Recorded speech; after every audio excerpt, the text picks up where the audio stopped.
Every attempt I've made to leave this bed has led to her scratching and clawing and insisting that I stay.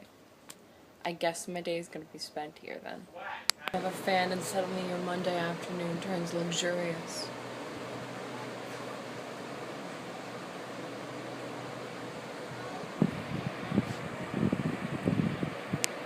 Watching the 100. Hopefully my favorite characters won't die. I hate my life. Let's try that.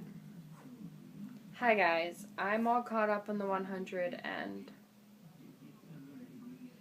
I don't know how I feel about it, honestly.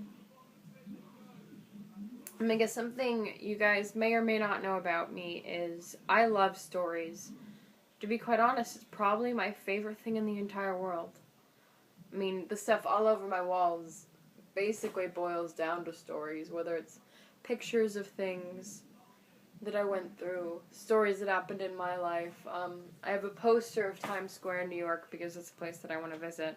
There's a story behind that, and also I'd be going to see plays, which are stories with dialogue and actions to tell them. I have some Harry Potter stuff. A book, a story.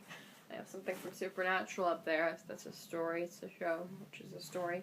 Basically, everything in the world that I love typically boils down to a story. Because I feel like in stories we see ourselves, these fantastic or completely typical worlds, we can see bits of humanity and bits of ourselves. We can see them in the stories and we can see them in the characters.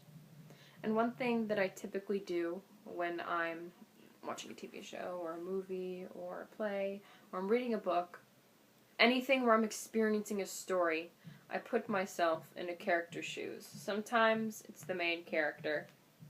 Typically it's my favorite character. I put myself in their shoes and I say to myself, would I make that decision that they just made? What would I do if I were there?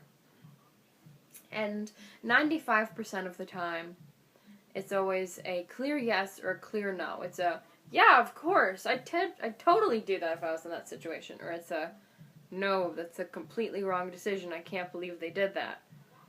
But there's that 5% of the time where I just sit there and I'm like, I don't know. Because I feel like we like to make things in life very black and white, you know? That person is terrible. That person is amazing. But I feel like the one thing that's amazing about the 100 is it's all shades of gray. Not 50 shades of gray because, you know, everyone's consenting, but there aren't really any good guys or bad guys. There's good people that have done terrible things and terrible people that have done good things, and it's no one's really the good guy at this point anymore. Because a character that you believed in and you thought was the moral compass of the story makes a decision that's very hard in the last episode, well, the most recent episode.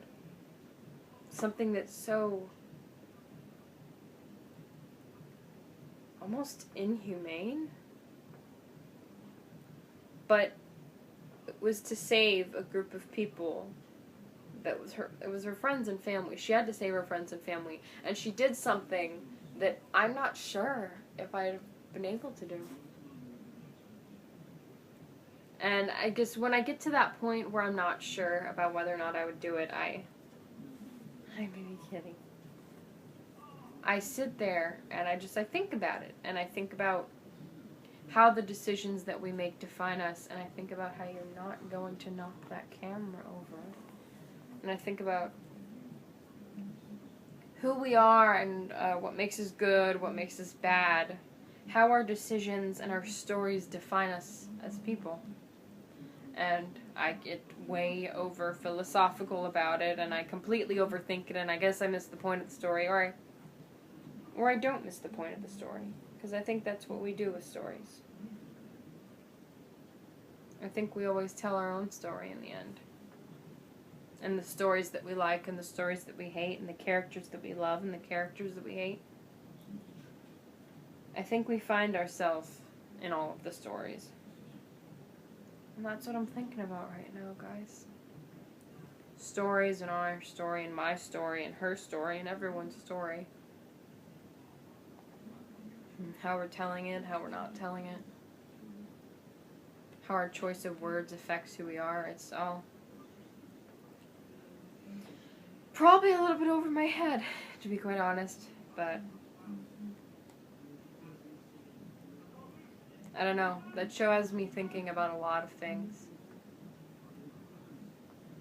And I love it, and I can't wait for the next season. I can't believe what happened. You guys need to watch it, honestly.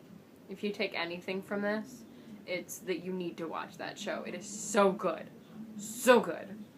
Oh, there's so many amazing characters. I love Clark, and I love Finn, and I love Bellamy, and I don't hate Murphy as much as I used to. So just check that story out. And also, a thing that you should get from this is that she is a spoiled brat. Do not let her convince you otherwise. Alright? That's all I got today, guys. I'll see you tomorrow.